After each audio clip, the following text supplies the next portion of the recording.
Nongeye kubaha ikaze kuri Rugimana Talk Sport kuri uyu wa kane. Reka tutangire rero amakuru y'ama ipepa yacu kabisa, ibinyamakuru byinshi bitandukanye cyo byanditse kuri uyu wa kane. Reka duhere muri Sport Catalunya kuyibona rero akaba batangira kuri iyi nkuru. Ahangaha rero ni match ya Atletico de Madrid ndetse n'ikipe ya FC Barcelona iteganyijwe kuri uyu wa gatandatu ku isaha ya 9 z'ijoro. Ikinyamakuru kitubwira yuko rero ikipe ya Barcelona imaze match 20 za shampiyona itaratakaza ku ikipe ya Atletico de Madrid, hanyuma iheruka gutsindirwa mu rugo ku kibuga kipe ya Atletico de Madrid rero ni muri saison ya 2009-2010. Anako kandi ikinyamakuru rero kinatubwira yuko ni duel ya Simeone ndetse na Ronald Koeman rero mu masaha 48 ari imbere. Anako kandi ikinyamakuru kinatubwira yuko Suarez atazabasha gukina iyi match kubera ko yamaze kwandura coronavirus COVID-19. Dukomeza rero n'ikinyamakuru Sport kandi kikatubwira yuko Lionel Messi akaba rero ubwo yaravuye irima gukina n'ikipe ya Peru rero Argentina ikina na Peru mu ku munsi twabigarutseho murabyibuka. Akaba rero Messi yagize icyo atangaza avuga ati ndarushye kabisa buri munsi guhora ngerekwaho rero ibyaha byose by'ikipe ya Barcelona ngiye bibazwa. Aka rero uyu mugabo yabisubije abanyamakuru ngo yarasohotse muri airport, hanyuma ahita yinjira mu modoka ya Range y'umweru, mwayibonye iyi video cyane, hanyuma ahita acaho aragenda. Akaba rero ikinyamakuru The Sun kivuga kiti ibingibi rero bikomeje kugenda byongerera imbaraga Manchester City kabisa kuba yamuzana, ari no kwa kandi Man City ngo yitegura kurekura offer mu kwezi kwa mbere ingana na $50 z'amapaundi kureba ko bamugura mu ikipe ya Barcelona mu kwezi kwa mbere. Bitakunda akaba rero bazamufata ku buntu muri sama itaha nimwe mu ikipe ihabwa amahirwe yo gutwara Leo Messi. Anako kandi ikinyamakuru Sport kinagaruka rero kinatubwira kuri Ferran Torres kabisa. Akaba rero ikinyamakuru kitubwira yuko kabisa Ferran Torres aka Keep Change uyu nguyu ngo Barcelona rwose ngo yaramuhushije, ikaba yaragerageje kumureba ko yamusinyisha mu gihe cy'inshuro ebyiri ariko birangira batamusinyishije, rero birangira ikipe ya Manchester City imutwaye. Mundo Deportivo tuyerekejemo yo ikabigaruka ku bana b'ikipe ya FC Barcelona. Ikinyamakuru kitubwira yuko rero Desti, Pedri na Ansu Fati bamaze kwiransa mu ikipe ya mbere abakiri batoya. Akaba rero Barcelona harimo n'izindi tarango ziri gukomanga ku muryango zishaka kwinjira mu ikipe nkuru. Akaba rero ibingibi byose biri muri context rero ya crise ihari. Akaba Barcelona rero ngo ntago izagaragaza ku isoko kabisa muri iki gihe kigiye kuzaza, ahubwo ni ikipe igiye kubakira umukino wayo kuri abana batoya cyane. Rero izitaraza amazi ya zimwe na zimwe bagomba kuba bazamuramo rero mu rwego kugira ngo bakomeze ikipe yabo no kuyubaka rero ihereye ku bajene kandi bamaze kubyemeranya. Akaba rero Pedri, Ansu Fati ndetse na Desti bo murababona ahangaha kabisa mu gihe akitwa Ronald rero ku myaka 19, Alias imyaka 16 ndetse umusore yitwa Alexi w'imyaka 17 rero abangaba bakaba bagomba kwinjira mu ikipe ya FC Barcelona ubwo no kurinda tukareba rero igihe bazabahera amadebiti yabo. Hanyuma Mundo Deportivo ikaba kandi garuka ku ikipe y'igihugu ya Espagne rero kabisa, akaba ivuga ko rero kuri ngo kabisa ngo mayo iyo hanze y'umukara ariyo bagiye kuzapresenta kabisa. Hanyuma kandi ikipe rero nationale ya Espagne banavuga ko rero muri Final Four ikaba yamaze kumenya ko izahura no mu France mu gihe umubirigi azakina n'umutaliyani match zose ni mu kwezi kwa 10 umwaka utaha 2021. AC nayo ikagaruka rero kuri izi match za La Roya kabisa. Ikinyamakuru kinatubwira ko rero nabwo ari mu kwezi kwa 10 umwaka utaha. Ikinyamakuru AC kikatubwira yuko Casemiro yamaze gukira rero COVID-19 ngo marakora imyitozo wenyine kabisa. Akaba rero yitegura kugaruka mu ikipe ya Real Madrid mu gihe kandi Ramos we aracyane hanze kabisa kubera ikibazo cy'amamiskre afite.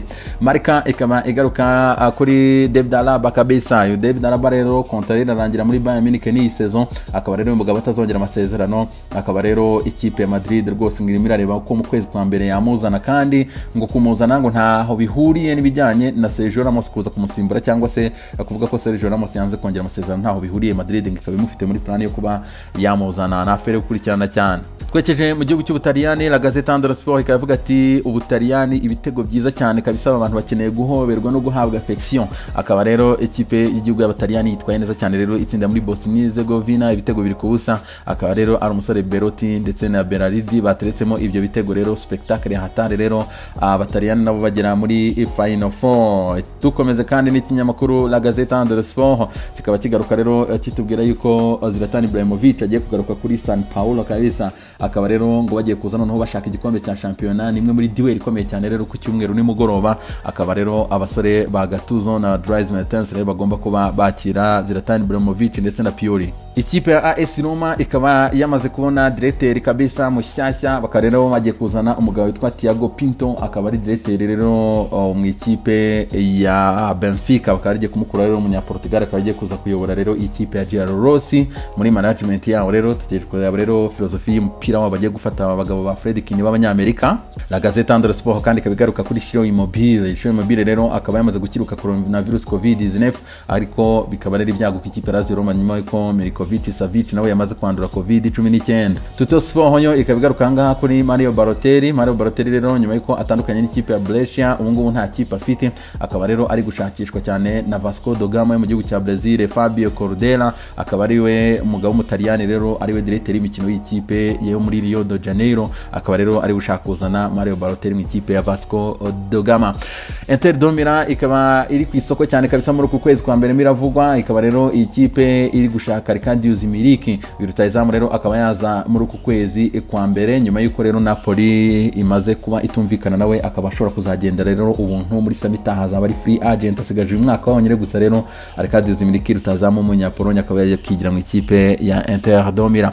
L'equipe mu gihugu cy'Ubufaransa yo ikaba itubwira yuko Eduardo Camavinga ku munsi w'ejo yamaze kugaruka, akaba rero uyu musore yaravunitse kabisa mu kwezi kwa 10, rero akaba yamaze kugaruka, akaba Rennes ejo izakina n'ikipe ya Bordeaux, azaba yagaragara muri ya match mu gihe kandi Eduardo Camavinga harimo n'inkuru nziza cyane yuko agiye kurangiza n'ikipe ya Rennes kongera amasezerano kujya mu mwaka wa 2023. L'equipe mu gihugu cy'Ubufaransa ikaba kandi itubwira yuko Icardi yamaze kugaruka mu myitozo muri groupe, mu gihe Neymar we atarakora imyitozo na groupe, ahubwo yamaze kugaruka ari gukora wenyine, akaba rero bari kwitegura match bafite ku munsi wa gatandatu saa 4 z'ijoro. PSG yitegura Monaco nyuma y'uko rero ikina icyumweru gitaha UEFA Champions League. Twekeje mu gihugu cy'Ubwongereza nta kiri kuhavuga, akaba Abongereza rero banyagiye ikipe ya Iceland ibitego 4-0, harimo igitego cya Mason Mount, Declan Rice watsinda igitego cya mbere mu ikipe y'igihugu y'Abongereza, mu gihe Phil Foden kabisa ngo yavuye mu bukonje rero ahita kubita bibiri byihuse cyane. Rero Foden wakinye match nziza cyane kabisa, nkeka kari match ya kariyeri kabisa, nimugoroba yakinaga yari afite umuriro uri hejuru cyane. De Milan ikavuga ati abana bameze neza cyane kabisa, akaba rero bitwaye neza cyane, abasore batoya cyane batsinze ibitego ku ruhande rw'ikipe y'igihugu y'Abongereza. The Times ikabitubwira ko Phil Foden yamaze kuva mu bukonje, akaba rero ngijoro ryari ry'amateka kabisa ku basore batoya cyane b'Abongereza. The Sun ikabivuga ko Foden kabisa yapakiye bibiri byiza cyane kabisa aba bagabo b'abanya Iceland.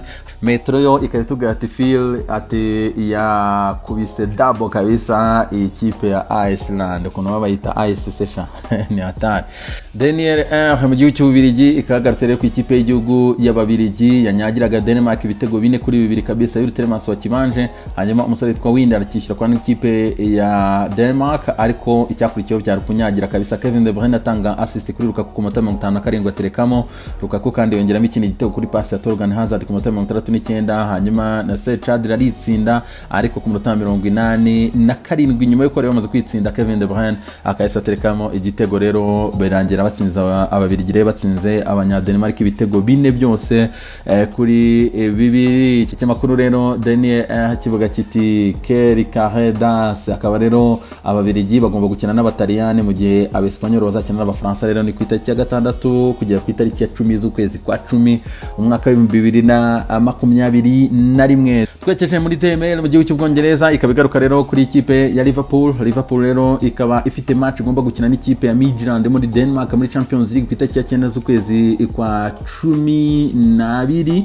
akaba rero iyi match ishobora kuza kwimurwa kabisa, bikaba rero ha amahirwe yuko yaterekwa mu gihugu cy'Ubudage, nyuma yuko rero hari amategeko y'Abongereza avuga ko umuntu wese uvuye muri Denmark agomba kubanza agapimwa agakubitwa muri karantine y'iminsi 14. akaba rero mu rwego rwo kwirinda ako kantu rero UEFA ikaba igiye gufasha ikipe ya Liverpool na Midtjylland muri Denmark zikazakinira rero kuri terrenetre mu gihugu cy'Ubudage. na afere gukurikirana cyane.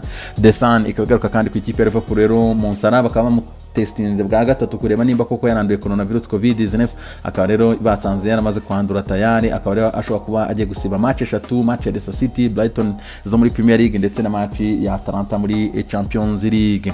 Reka rero dusoze muri amakuru atandukanye ari kugenda zamuka. FIFA ikamaze gukonfirma yuko ceremony ya The Best igomba kuba organize muri uyu mwaka kabisa, igomba kuba, hanyuma akaba amatora agomba gutangira hagati ya 25 z'ukwezi kwa 11 kugera ku itariki ya 9 z'ukwezi kwa 12. hanyuma iki gihe gihembo rero kikaba rwose urebye kiramerito no gutwarwa n'umugabo w'ikipe ya Bayern Munich kabisa umunyapolonye Robert Lewandowski. Ari nako kandi mu yandi makuru ari kugenda azamuka, Sky ikaba yamaze gutangaza yuko hari umuzamu w'ikipe Arsenal mutoya cyane w'umuhanga witwa Ovi Ejeheli, akaba ari gushakishwa n'ibihugu bitatu. Ubundi afite nationalite y'Abongereza ariko akomoka muri Nigeria no muri Uganda. Aka rero ibihugu bitatu birimo biramurwanira mu buryo bukomeye cyane rero kugira ko zatwara service z'uyu musore Ovi Ejeheli. Ari nako kandi Fabrizio Romano yamaze gutangaza yuko ikipe Arsenal muri uku kwezi kwa mbere ari imwe mu makipe ane ari gushaka cyane Dominic Szoboszlai, mu gihe kandi Arsenal ngo yitegura rwose guhita itanga offer ya mbere kabisa muri uku kwezi kwa mbere rero kureba yuko yamwegukana. Real Madrid, Barcelona, Inter de Milan zose zikazi gushaka uyu musore w'umuholandi rero witwa Giorgio Wijnaldum kabisa ukina ikipe ya Liverpool, umugabo w'imyaka 30 rero kuba agomba kurangiza amasezerano n'ikipe ya Liverpool muri iyi sama iza kabisa neza me. Ariko by the way mukanya sinzi kuntu ndebaga ndi kubategurira amakuru mbona itangazo rya polisi. Ura ntiwasanga ari mu kapo mu bantu bankurikira hangaha wataye amafaranga di, mwahamagara iyo nimero 1. Reza ibihe byiza cyane.